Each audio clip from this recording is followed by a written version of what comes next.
તો મિત્રો આજે તો આપણે આવી ગયા છીએ સુરતનો ફેમસ બીચ એટલે કે ડુમસ બીચ પર ખૂબ જ વન ડે પિકનિકની મજા માણી બાળકોએ તો પાણીમાં જે દરિયાના મોજ હોય તેની સાથે મોજ માણી અને મિત્રો બાળકોને તો રેતીમાં રમવાની ખૂબ જ મોજ પડી ગઈ છે.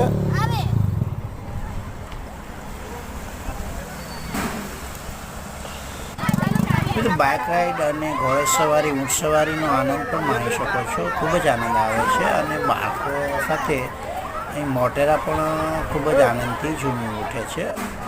આ છે અમારા બા, તે પણ આનંદમાં આવી ગયા છે. એટલે આ રીતે વન ડે પિકનિકનું સુંદર આયોજન કરી શકો છો અને ખૂબ જ આનંદ આવે છે. બાળકો સાથે મોટેરા પણ આનંદથી ઝૂમી ઉઠે છે. મિત્રો હમણાં હાલમાં ખૂબ જ મોટો પ્રોજેક્ટની આગળ લઈ રહ્યો છે. મિત્રો આ સુરતનો એરપોર્ટ છે ત્યાંથી ખૂબ જ નજીકમાં છે.